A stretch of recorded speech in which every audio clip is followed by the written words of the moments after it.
শ্রী গুরু প্রেমানন্দে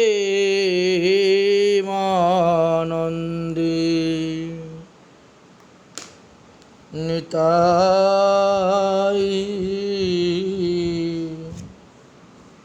গৌর সীতানাথ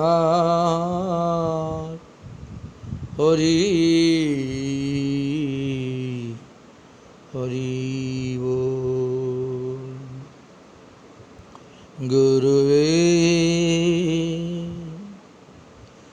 গৌরচন্দ্রায়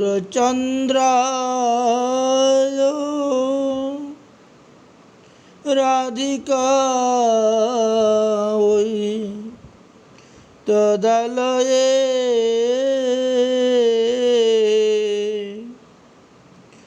কৃষ্ণায়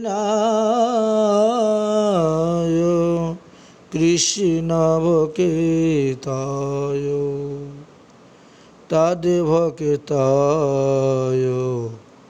নমো নমঃ। সুধী ভক্তবৃন্দগণ, শ্রী শ্রী শ্রীল নরোত্তম দাস ঠাকুর মহাশয়ের বিরচিত শ্রী শ্রী প্রেমভক্তি চন্দ্রিকা নামক গ্রন্থেতে আমরা পঞ্চম ত্রিপদী পর্যন্ত আস্বাদন করেছিলাম। এই পর্বতে আমরা ষষ্ঠ ত্রিপদী আস্বাদন করব।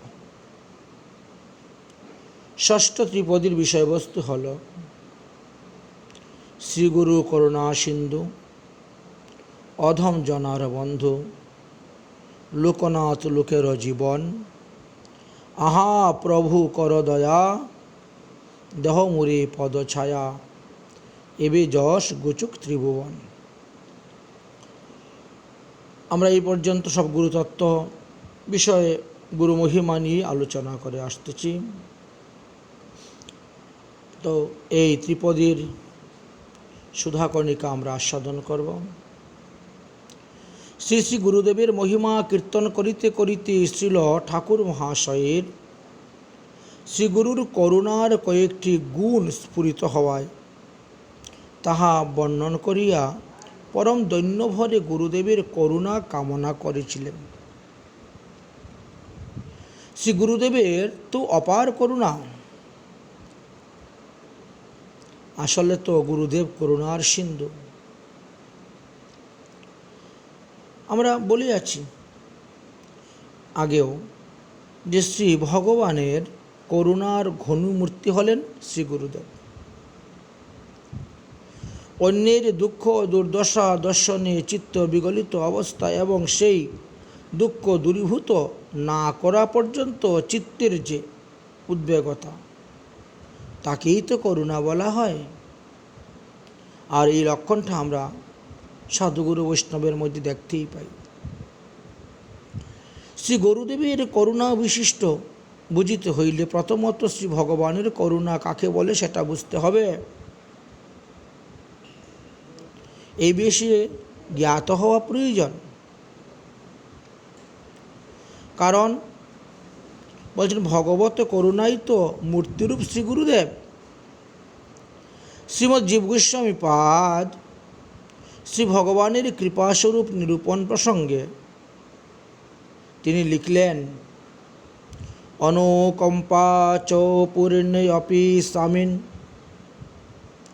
সেবাধ্যভিলাষং সম্পাদ্য সেবকাদিষু সেবাধি সুভাগ্য সম্পাদিকা ভগবৎ সত্যার্ধতামহি তদুপকারশ্চ। সত্যপূর্ণ হইলেহ সেবকাদিতি সেবার অবিলাস সম্পাদন করত। সেবাদি সৌভাগ্য সম্পাদিত শ্রী ভগবানের চিত্ত আর্ধনামহি যে উপকারী চেষ্টা, তাহাকেই তো তাহার করুণা বলা হয়।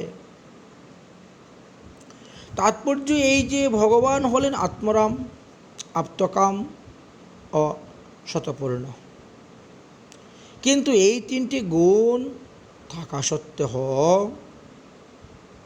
প্রেমায় অবতার বশত শ্রী চরণাশ্রিত ভক্তের প্রতি কখনো উদাসীন থাকিতে পারেন না। প্রথমত ভক্তের চিত্তে সেবা অভিলাষ জাগাইয়া থাকেন, কারণ সেবার অভিলাষ ব্যতীত ভক্তের মন ভগবানের সেবা আকাঙ্ক্ষা উন্ময় হইতে পারে না, এবং তাদৃশ্য সেবা উৎকণ্ঠাকেই ভক্তি আজ্ঞা দেওয়া হয়ে থাকে। শাস্ত্রে বলছেন, ভজ ইত্তিসাং বৈধাতু সেবায়াং পরিকীর্তিতা। ভক্তের চিত্তে সেবা অভিলাষ জাগানো তাহাকেই সাক্ষাৎ সেবা সৌভাগ্যগণের নিমিত্ত বিগলিত চিত্তরূপায় করিবার বাসনাকেই ভগবানের করুণা বলা হয়েছে। ভক্তের অন্তরে সেবা অভিলাষ জাগাইবার ক্রমশ সেবা দানের নিমিত্ত যত্নশীল শ্রী ভগবানের যে করুণা, তাহাই প্রকট মূর্তি হলেন শ্রী গুরুদেব। আমরা এই বিষয়ে বৃহৎ ভাগবতামৃত গ্রন্থতে দেখতে পেয়েছি, শ্রীমৎ নারায়ণ গোপকুমারকে বলেছিলেন যে, হে গোপকুমার,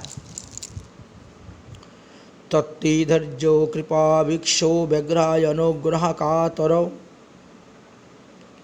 অনাধি সেতু মূল্যঘা তজ্জ মেধম করা অয়ম শ্রীমৎ গোবর্ধন তস্মিन् নিজ প্রিয়তমাস্পদে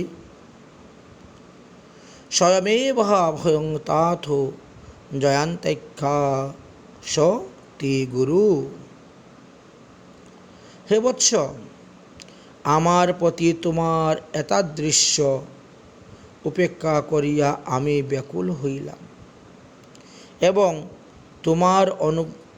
তোমার অনুগ্রহ কাতর হইয়া অনাদি সকৃত ধর্মমর্যাদা লঙ্ঘন করিয়া নিজ প্রিয় সম্পদ সেই গোবর্ধনে তোমায় জন্মগ্রহণ করাইলাম, এবং আমি স্বয়ং জয়ন্ত নামে তোমার গুরুরূপে অবতীর্ণ হইলাম।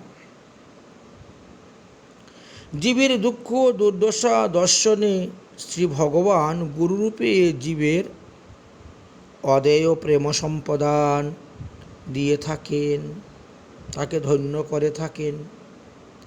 গুরুরূপে ভগবানের করুণার অন্ত নাই বলিয়াই শ্রী গুরুদেব করুণার সিন্ধু।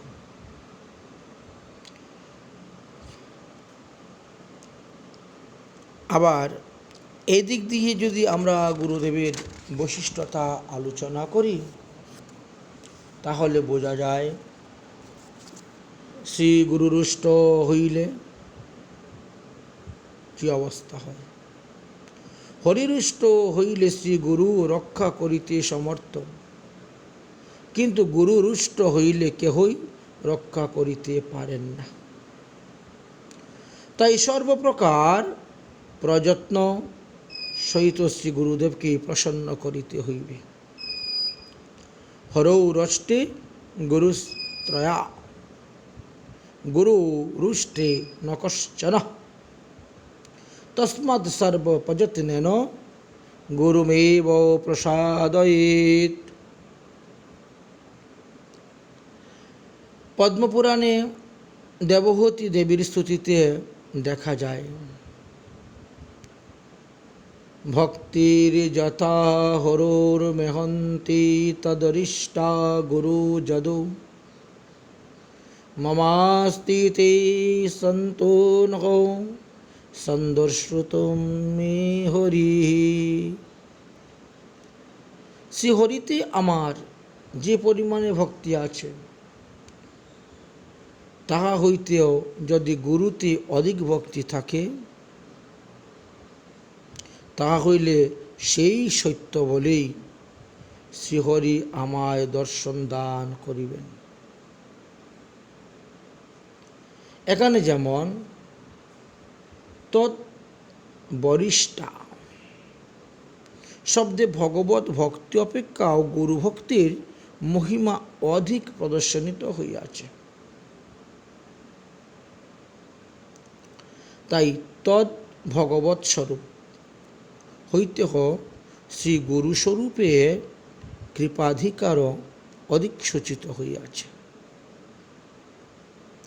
সর্বাপেক্ষা অধিক দয়ালু বলিয়া শ্রী ঠাকুর মহাশয় শ্রী গুরুদেবকে করুণার মূর্তি বলিয়াছেন, করুণার সিন্ধু বলিয়াছেন। শ্রী গুরুদেবের অপর একটি গুণের কথা উল্লেখ করলেন, সেটা কি? অধম জনার বন্ধু।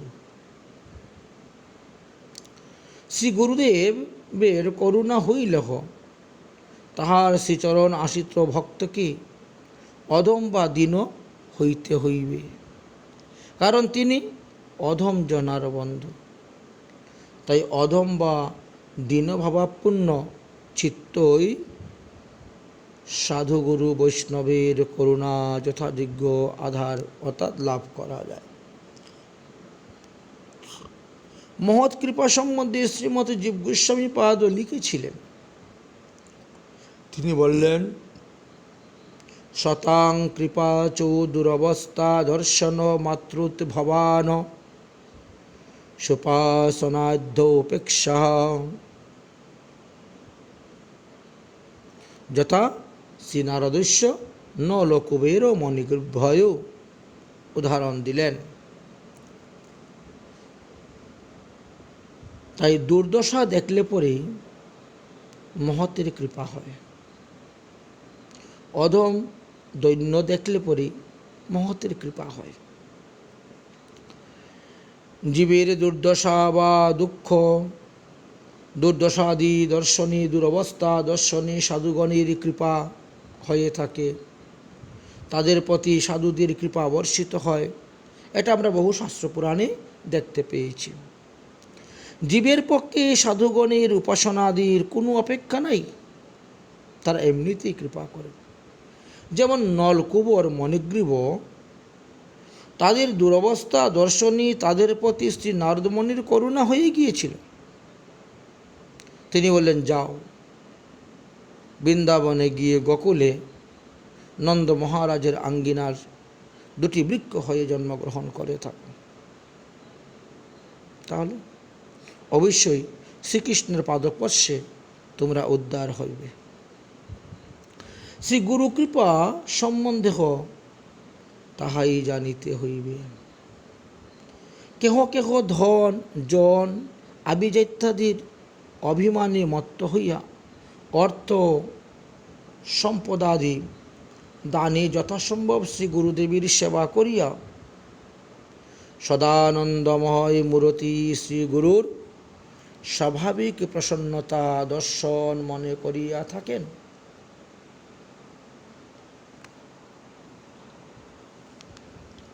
তিনি যথেষ্ট গুরুকৃপা লাভ করিয়া ধন্য হইয়াছেন এরকম মনে করেন।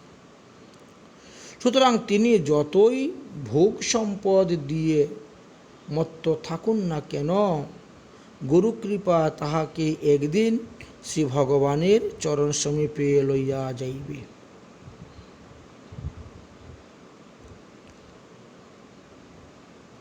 তাহারা ঠাকুর মহাশয়ের এই মহাবাণীর প্রতি লক্ষ্য রাখিবেন, তাহলে বুঝতে পারবেন গুরুদেব অধম জনার বন্ধু। এই অধম অপকৃষ্ট দীনভাবাপূর্ণ চিত্তই শ্রী গুরুদেবের করুণার যথার্থ নিশ্চন্ন ভাজন। গুরুকৃপা কখনোই কৃপাপাত্রকে অতিষ্কৃত বা নারকীয় গন্ধপূর্ণ বিষয় গর্তে নিপতিত করে রাখে না। যথার্থ কৃপাপ্রাপ্ত ব্যক্তি হা গুরুদেব, হা গুরুদেব, হা গুরু কৃপা ইত্যাদি বলিতে বলিতে তন্ময় হইয়া থাকেন। কৃপাই তাহার চিত্তে অধিকতর দৈন্য উচ্চলিত করিয়া ভক্তি রসে সুধা ধারায় তাহাকে অভিষিক্ত করত শ্রী গুরু পাদ পদ্মে সতত নিবিষ্ট হইয়া থাকেন। তাই বলিয়াছেন শ্রী গুরুদেব অধম জনার বন্ধু। তারপরে আবার কি বললেন? আরেকটি গুণের কথা তিনি বললেন। তারপরে সেটা হলো লোকনাথ লোকের জীবন। শ্রীল ঠাকুর মহাশয়ের দীক্ষাগুরু শ্রীপাদ লোকনাথ গোস্বামী শ্রীমৎ মহাপ্রভুর অতি প্রিয় পার্শ্বদ তিনি ছিলেন। শ্রী গুরুদেবের শ্রীনাম উল্লেখ করিয়া শ্রীল গ্রন্থকার শ্রী গুরুদেবের কৃপায় যেসব আধ্যাত্মিক সম্পদ তিনি প্রাপ্ত হইয়াছিলেন, পূর্বের ত্রিপদীগুলিতে তাহা আমরা উল্লেখ করেছি। এবারও তিনি শ্রী গুরু পাদপদ্মে কৃতজ্ঞতা জ্ঞাপন করছেন এই পয়ারের মাধ্যমে, এবং গুরু কৃপায় তিনি যাহা যাহা প্রাপ্ত হইয়াছেন, জন্ম জন্মান্তরে শ্রী গুরুদেবের দাস হইয়া তাহার আজ্ঞা বহন করিয়া কায়মন বাক্যে তিনার সেবা করিতে যে তিনার ইচ্ছা, এইটাই এখানে পরিবেশন করলেন। এবং তিনি বললেন যে পৃথিবী সব কিছু দিয়েও গুরুদেবের ঋণ পরিশোধ করা যায় না। শ্লেষার্থে তাহাও জ্ঞাপন করিয়াছিলেন যেন লোকনাথ প্রভু যে লোকের জীবন, অর্থাৎ তিনি ভজন মার্গের চূড়ান্ত আদর্শ প্রকাশ করিয়া বিশ্ব মানবকে ভক্তি মার্গে বা ভজন মার্গে প্রবর্তিত করিয়াছেন, ইহা জ্ঞাপন করিতেছেন। কারণ ভক্তি মার্গে অবস্থানে জীবের জীবন ও অনবস্থার নামই হল মৃত্যু। অথবা অন্য অর্থ তিনি ব্যবহার করতে পারেন কথাটা, যেমন লোকনাথ লোকের জীবন বলতে শ্রী গুরুদেব অখিল লোক বা সমাজের নাথ বা রক্ষক, এবং অখিল লোকেরই জীবন, এই অর্থেও গুরুদেবের অপার রহস্যময় দুইটি গুণের কথা তিনি প্রকাশ করেছেন। ইহা সমষ্টি গুরুকে লক্ষ্য করিয়া বলা হয়েছে। শ্রী ভগবানই সমষ্টি গুরুরূপে নিত্যধামে নিত্যই বিরাজ আছেন, আর সমষ্টি গুরু সাক্ষাৎ ভগবৎ দেবতার। বিশেষে মায়িক অবিদ্যাগ্রস্ত, তিতাব জ্বালায় নিয়ত দগ্ধ, বিষয় শৃঙ্খলাকার বদ্ধ এবং বহির্মুখ জীবনের চোখে মায়াজাল হইতে বিমুক্ত করিয়া ভগবত পাদপদ্ম প্রাপণের জন্যই জীবের প্রতি নিহিত নিশ্চিত করুণা হয়ে থাকে। ভগবানই তো সমষ্টি গুরুরূপ ধারণ করিয়াছেন। সেই পরম করুণ সমষ্টি গুরু হইতে এই বিশ্বে ভগবত ভজনময়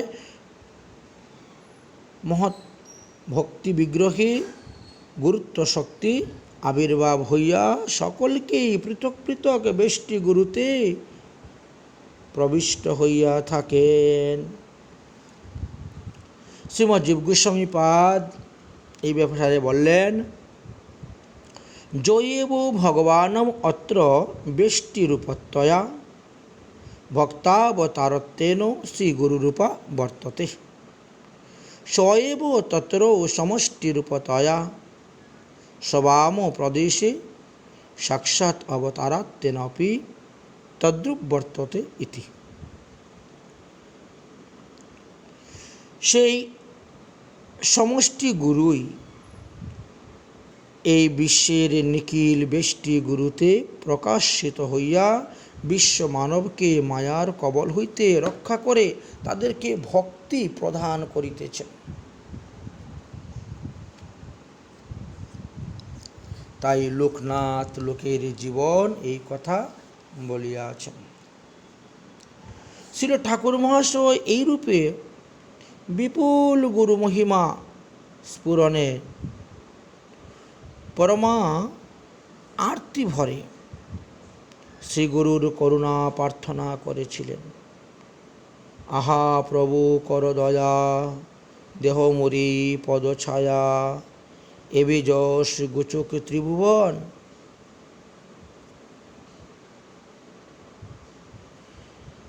পরম বৈষ্ণব তিনি। তাই পরম দৈন্য ভরে ঠাকুর মহাশয় নিজেকে সংসারী বদ্ধজীবী জ্ঞানে ভাবিতেছিলেন। তাই তিনি গুরুদেবের কাছে কৃপাপ্রাপ্ত জ্ঞাপন করলেন। শ্রী গুরুরূপে ভগবানের কি অসীম করুণা! কিন্তু হায়, আমার ন্যায় মায়াবদ্ধ ব্যক্তির দুর্ভাগ্য তো সীমা নেই।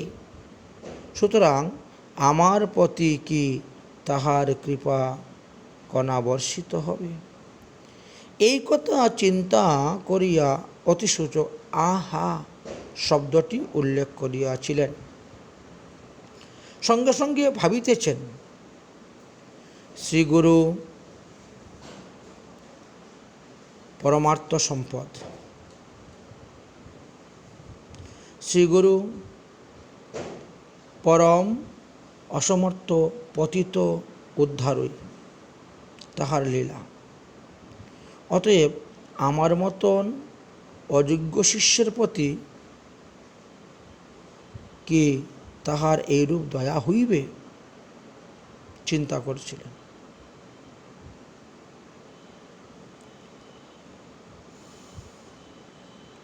তিনি ইচ্ছা করেন আমার মতো পতিতকেও উদ্ধার করতে পারেন, কারণ এতে তিনার সমর্থ আছে। তিনি ইচ্ছা করলে আমিও উদ্ধার হইব, এটা সম্ভবপর হইবে। এই জন্যই বলিয়াছেন প্রভু, অর্থাৎ সমর্থ। আহা প্রভু, দয়া করিয়া স্বীয় পদচায়ায় আশ্রয় দাও। এখানে প্রভু শব্দে সমর্থা বোঝানো হয়েছে। শ্রীগুরুর শ্রীচরণ কল্পতরুর সুশীতল ছায়ায় আশ্রয় প্রার্থনা করিতেছেন, যাহাতে আর সংসারে তিতব জ্বালায় দগ্ধ হইতে না হয়। অতিশয় দৈন্যে সহিত তিনি এই কথাগুলি বলিতেছেন। আহা প্রভু, কর দয়া। আমাদের ন্যায় অযোগ্য অধম ব্যক্তিকেও শ্রী গুরু কল্পতরুর ছায়া প্রদান বা আশ্রয় করিলে তোমাকে পতিত পাবন যশ ত্রিভুবনে সর্বত্র গুচাইতে হইবে, এবে গুচুক ত্রিভুবন। অতএব হে গুরুদেব, আপনি আমাদেরকে কৃপা করুন। তারপরে তিনি বৈষ্ণব চরণে কৃপা চাইলেন। এতক্ষণ আমরা গুরুতত্ত্বর কথা আলোচনা করলাম, এবার বৈষ্ণব, কারণ গুরুদেবত্ব বৈষ্ণব। তাই বলছেন 7 নম্বর ত্রিপদীতে, বৈষ্ণব চরণ রেণু ভূষণ করিয়া তনু, যাহা হইতে অনুভব হয়, মার্জন হয় ভজন সাধু সঙ্গে অনুক্ষণ, অজ্ঞান অবিদ্যা পরাজয়। এই অজ্ঞানরূপী অবিদ্যাকে যদি আমরা জয়লাভ করতে চাই, তাহলে বৈষ্ণব চরণের রেণু আমাদেরকে অঙ্গে ভূষণ করতে হবে, অর্থাৎ বৈষ্ণব সঙ্গ করতে হবে, বৈষ্ণব প্রণাম করতে হবে। বৈষ্ণব পেদরেণু এবং সাধুসঙ্গের মহিমা প্রসঙ্গ বলতে গিয়ে সুধাকর্ণিকার ব্যাখ্যায় শ্রীল ঠাকুর মহাশয় এই ত্রিপদীতে প্রথমত বললেন বৈষ্ণব চরণ রেণুর মহিমা। তিনি এই বৈষ্ণব চরণ রেণুর মহিমা কীর্তন করিতেছেন। বৈষ্ণব চরণ রেণু ভূষণ করিয়া তনু, যাহা হইতে অনুভব হয়। ভক্তিপ্রাপ্তি বা ভজন অনুভব বিষয়ে বৈষ্ণব পদরজের অসাধারণ মহিমার কথা সর্বশাস্ত্রে উল্লেখ আছে। সর্বশাস্ত্রে এক বাক্যে ঘোষিত হইয়াছে, সর্ববেদান্ত সার শ্রীমদ্ভাগবত। ব্রহ্মশ্রী জড়ভরত মহারাজ রুহুগণের প্রতি বলেছিলেন, এই কথাই উপদেশ দিয়েছিলেন। রহুগণিত্যপুষ্যা ন জান্তি ন চজিষ্বা নির্বন্ধন পায় গৃহাৎ বা নশ্চন্দস্বা নৈব জলাগিনী সূর্য বিনা মহৎ পাদরজোভিষেকাম।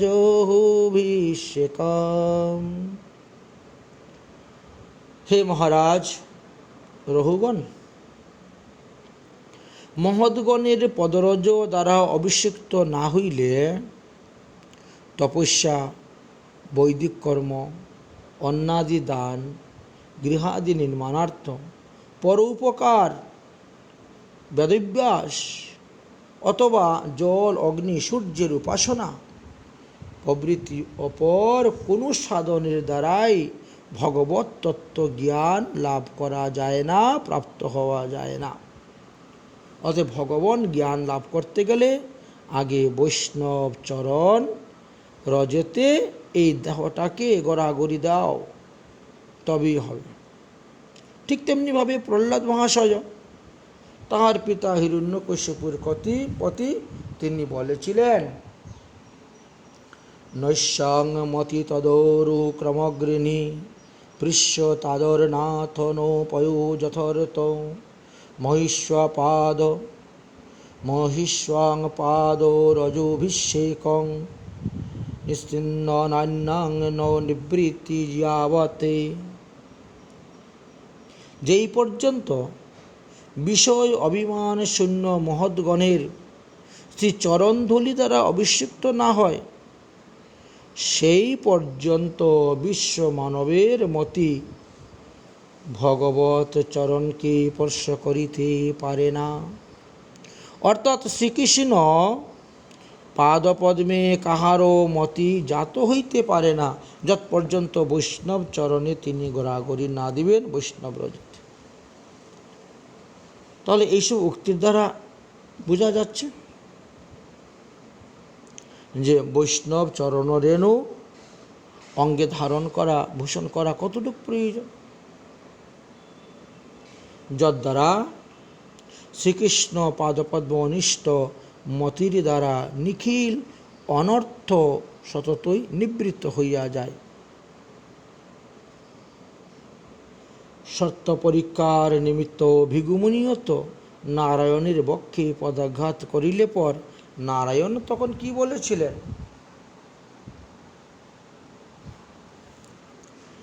পুনহি সহ লোকে মাং লোকোপলাংশ্চ মদ্গতাম পাদুদয়িকো ভবতো তীর্থানাম তীর্থকারিণা अद्याहं भगवने लक्ष्यं सममेकान्तभाजनं बस्त्वात्तु रसि मे भूति भवपादायतामः।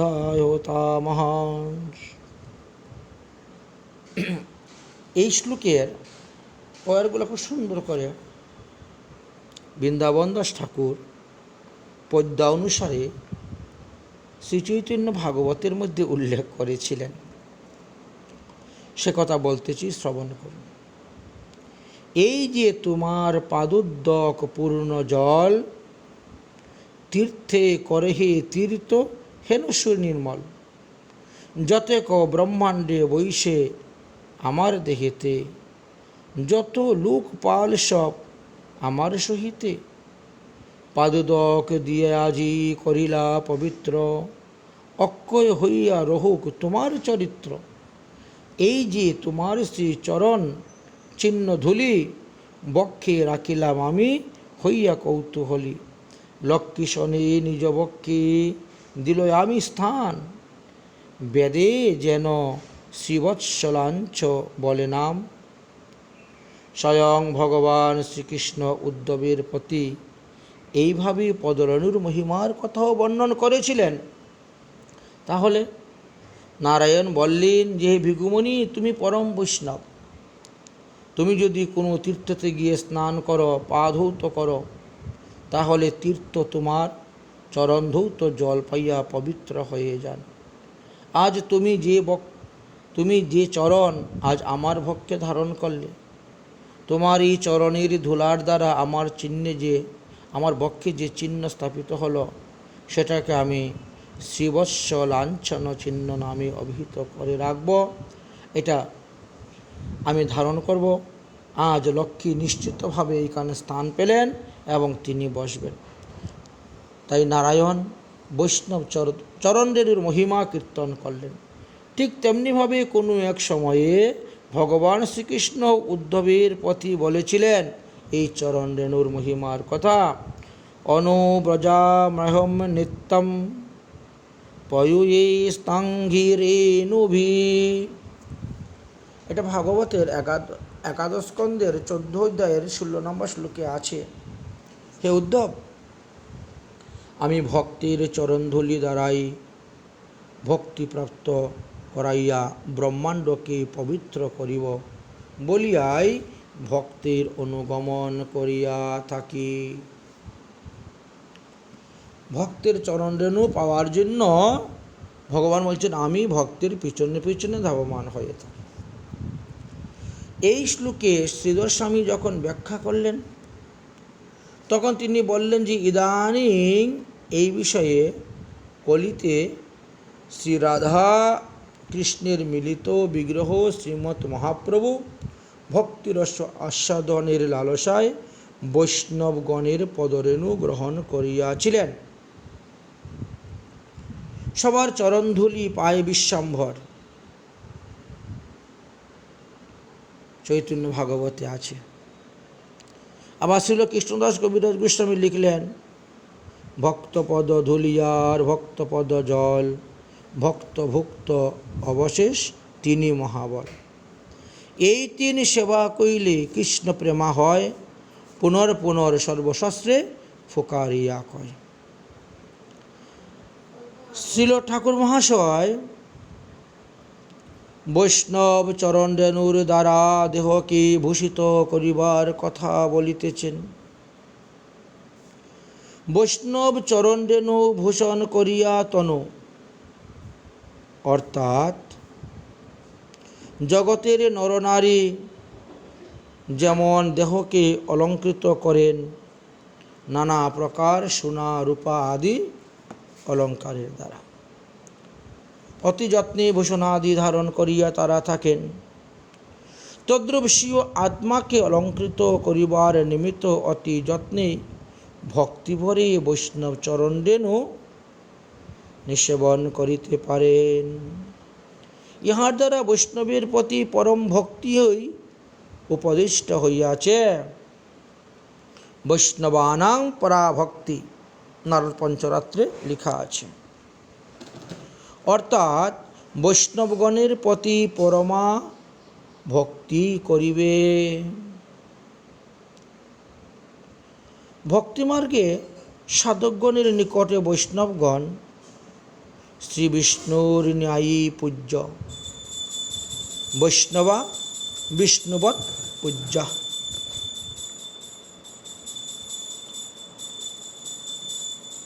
বৈষ্ণব আদর গুণ ভক্ত সাধকে না থাকিলে তাহার সাধন ভজনে ভগবান কখনোই প্রসন্ন হবেন না,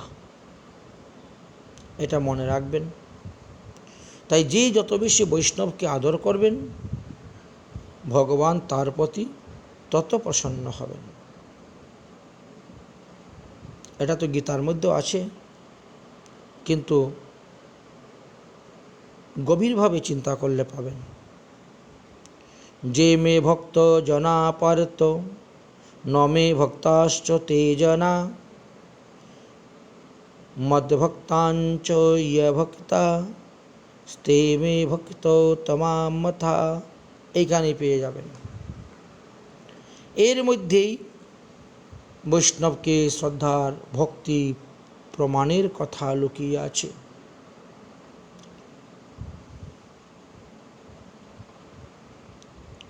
তস্মাৎ বিষ্ণু প্রসাদায় বৈষ্ণবান পরিতুষয়েৎ, প্রসাদ সুমুখ বিষ্ণু স্তেনৈব ন সংশয়। হে পার্থ, যাহারা কেবল আমায় ভক্তি করেন তাহারা আমার যথার্থ ভক্ত নহে। যাহারা আমার ভক্তগণের ভক্ত তাহারাই আমার সর্বোৎকৃষ্ট ভক্ত বলিয়াই পরিগণিত। সুতরাং বিষ্ণুর প্রসন্নতার নিমিত্ত সর্বত্রভাবে বৈষ্ণবের সন্তুষ্ট বিধান করিবে। বৈষ্ণব প্রসন্ন থাকিলেই বিষ্ণু প্রসন্ন হইবেন, ইহাতে বিন্দুমাত্র সন্দেহ নেই। পক্ষান্তরে বৈষ্ণবজন যদি কিঞ্চিৎ মাত্র অপমানিত হন, তাহা হইলে বিশ্বস্তা শ্রী বিষ্ণু শত শত পূজিত হইলেও তোমার প্রতি প্রসন্ন হবেন না। প্রসীদতি নৌ বিশ্বাত্মা বৈষ্ণবে চ অপমানিতে। তাই শ্রী ভগবান উদ্ধবের প্রতি শ্রীমুখেই বলেছিলেন, মদ্ভক্ত পূজাভ্যাধিকা। ভাগবতের 11 স্কন্ধের 19 অধ্যায়ের 21 নম্বরে দেখবেন লেখা আছে, অভ্যাধিকা মতে পূজাতোপি তত্র মম সন্তুষ্ট বিশেষাৎ। আমার ভক্তের পূজা আমার পূজা অপেক্ষাও অধিক সন্তুষ্টজনক বলিয়া জানিব। এই জন্য আমার ভক্তির পূজা করিবে। মহৎ সেবায় সুনিশ্চিত ভক্তি প্রাপ্তির বিষয়ে বহু বহু শাস্ত্র পুরাণে ও মহাজন বাণীতে এইভাবে দেখা যায়, দৃষ্ট আছে। তাই বলিয়াছেন, যাহা হইতে অনুভব হয়। তাহলে শাস্ত্র হইতে অনুভব হচ্ছে, পুরাণ হইতে অনুভব হচ্ছে। অর্থাৎ বৈষ্ণবের চরণরেণু দ্বারা দেহকে ভূষিত হইলে সাধ্য সাধন বিষয় বা সম্বন্ধা অভিধেয় জানিয়া প্রয়োজন বিষয়ে সাধকের অনুভব বা অভিজ্ঞতা জন্মিয়া থাকে, তিনি লাভ করতে পারেন। অতএব শ্রীল ঠাকুর মহাশয় বললেন যে মার্জন হয় ভজন, সাধু সঙ্গে অনুক্ষণ, অজ্ঞান অবিদ্যা পরাজয়।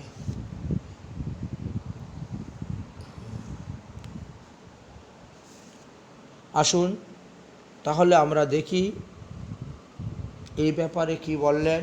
সাধুসঙ্গ করলে ভজন মার্জিত হয়। অর্থাৎ বৈষ্ণব চরণরেণু দেহে ভূষণ করিলে বা চরম শ্রদ্ধাভক্তির সহিত সর্বত্র সাধক জ্ঞানে বৈষ্ণব চরণরেণু দেহে বা মস্তকে ধারণ করিলে নিরস্তর সাধুসঙ্গের সৌভাগ্য লাভ হয় এবং অনুক্ষণ সাধুসঙ্গে ভজন মার্জনাদি হয় ও সাধুসঙ্গে আনুষ্ঠানিক ফলে অজ্ঞান বা অবিদ্যা বিনাশপ্রাপ্ত হয়ে থাকে। এতগুলা গুণ সাধুসঙ্গ করার। সাধুসঙ্গের মহিমা আমরা ভাগবতেও দেখতে পেয়েছি। 11 স্কন্ধের 26 অধ্যায়ের 31 নম্বর শ্লোকে বলে গিয়েছেন, যথোপশ্রয়মানস্য ভগবন্তো বিভাবস্ম শীতং ভয়ং তমুপেতি সাধুং সংসেবস্তথা। অর্থাৎ ভগবান অগ্নিদেবতার আশ্রয়ে যেমন শীত চলে যায়, ভয়ও চলে যায়, আবার অন্ধকারও নষ্ট হয়, তদ্রূপ সাধুগণের চরণাশ্রয়ে জীবের কর্মজড়তা দূর হয়, সংসার বন্ধন দূর হয়, সংসারমূলক অজ্ঞান বা অবিদ্যা সেটাও বিনাশ হয়ে যায়। এই শ্লোকের টিকায় ছিল বিশ্বনাথ চক্রবর্তী পাদ লিখলেন, শ্রেয়োদান সিদ্ধা মৈপ্যা শ্রয়মানাস্য অপ্যেতি নশ্যতি ততৈব ভজ সিদ্ধার্থং সাধুন সংসেব্যমানুষ্য কর্মাধিজড্ডম সংসার ভয়ং ভজন বিঘ্নশ্চ। অর্থাৎ যেমন অন্ন ব্যঞ্জনাদি সিদ্ধির নিমিত্ত সিদ্ধ করার জন্য চুলাতে অগ্নি প্রজ্বলিত করিয়া দেই, এতে অন্নাদি রন্ধন ব্যতীত আনুষঙ্গিক আরও কিছু কাজ হয়। সেটা কি? যে একদিকে তো অন্ন সবজি হচ্ছে, দ্বিতীয়ত সেখানে শীত আসতে পারছে না, সেখানে অন্য জীবজন্তুর ভয় আসতে পারতেছে না, সেখানে কোনো অন্ধকারও থাকতে পারছে না, বিনাশপ্রাপ্ত হয়ে যাচ্ছে। তদ্রূপ ভজন সিদ্ধি নিমিত্ত সাধুগণ বা সাধু সেবা করিলে ভজন সিদ্ধির আনুষঙ্গিকভাবেই জড়কর্মতা, সংসার ভয়, অজ্ঞান অবিদ্যা, ভজন বিঘ্ন সব কিছু বিনাশ হয়ে থাকে। এটাই আমরা শাস্ত্রে দেখতে পেলাম। অধিক আর কি বলবো? সাধুসঙ্গ সাক্ষাৎ ভক্তি উদয় হয়, যেহেতু উহা সাক্ষাৎ ভগবত বশীকরণ কারক। ভগবানকে বশীকরণ করার এই একটা ঔষধ, সেটা হলো সাধুসঙ্গ, সাধুসেবা। এই বিষয়ে অবশ্য ভাগবতে একাদশ স্কন্ধের 11 অধ্যায়ের 49 নম্বর শ্লোকেতে দেওয়া আছে। অত্যৈত পরমগুজ্জৌ শীর্ণতো যদুনন্দন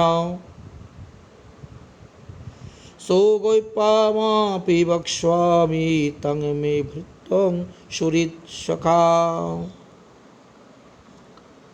ন হৃদয়তি মাং যোগেন সংখ্যং ধর্মৈব চ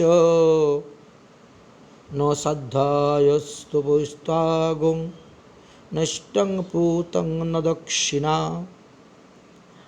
ব্রতানি যজ্ঞশ্চন্দাংসি তীর্থানি নিয়মাজমা যথা অবরুন্ধি সৎসঙ্গ সর্বসঙ্গাপহোহি মাম। ভাগবত একাদশ স্কন্ধের 12 অধ্যায়ের 1-2 আছে। শ্রী ভগবান উদ্ধবের প্রতি বলিলেন, হে যদুনন্দন, তুমি আমার পরম সুহৃদ, ভৃত্য এবং সখা। অতএব অতি গোপনীয় তত্ত্ব আজ তোমাকে বলবো, তুমি শ্রবণ করো। অষ্টাঙ্গ যোগ, তত্ত্ব বিবেকরূপ সাংখ্য, মীমাংসা আদি যে সমস্ত ধর্মের কথা শাস্ত্রে লেখা আছে, অথবা বর্ণধর্ম, আশ্রম ধর্ম, বেদ পাঠ, তপস্যা, সন্ন্যাস, হৃষ্টপ্লুত অর্থাৎ অগ্নিষ্টুম আদি যাগযজ্ঞ আদি, কূপরামাদি নির্মাণ, দান, ব্রত, দেবপূজা, মন্ত্রজপ, তীর্থ ভ্রমণ, নিয়ম পালন, হোমাদি, এত কিছু আমাকে বশীভূত করতে পারে না সেইভাবে যেভাবে বৈষ্ণব সঙ্গ, সাধু সঙ্গ, বৈষ্ণব সেবায় আমাকে বশীভূত করতে পারে। অতএব আমাকে বশীভূত করতে গেলে আমার ভক্তকে ভালোবাসো, আমার ভক্তের সেবা করো, অর্থাৎ বৈষ্ণব সেবা। তাই শ্রীমদ্ ভাগবত বললেন, অয়ং হি পরমো লাভো নির্নাসাদো সমাগত। এই সাধুসঙ্গই সকলের পক্ষে পরম লভ্য বস্তু। ভাগবতের দ্বাদশ স্কন্ধের 10ম অধ্যায় 7 নম্বর শ্লোকে বললেন, অরে জীব, সাধুসঙ্গের দ্বারা সব কিছু লাভ করা যায়। এই প্রকার সৎসঙ্গে অনিবর্চনীয় মহিমা সর্ব আধ্যাত্মিক শাস্ত্রে ভূয়ু ভূয়ু বর্ণিত আছে। এই জন্য বলেন সাধুসঙ্গ সাধুসঙ্গ সর্বশাস্ত্রে কয়, লবমাত্র সাধুসঙ্গে সর্বসিদ্ধি হয়। এটা আমরা শ্রী চৈতন্য চরিতামৃত গ্রন্থের মধ্যে দেখতে পেয়েছি। তাহলে সাধুসঙ্গ করা যে আমাদের কতটা প্রয়োজন, এই বিষয়ে শাস্ত্রে আমাদেরকে বর্ণন করে গেলেন।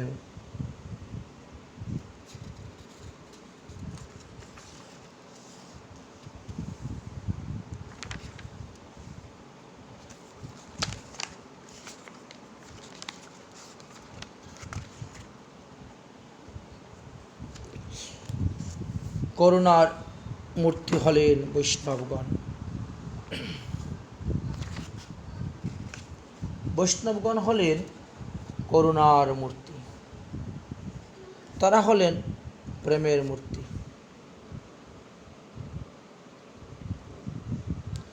তাই সাধুসঙ্গ মহিমার কথা তুলে ধরলেন। অতএব এতাদৃশ সাধুসঙ্গের সঙ্গে অন্য কোনো ধর্মকর্মের তুলনা দেওয়া যায় না। তাই তো শ্রীমদ্ ভাগবতের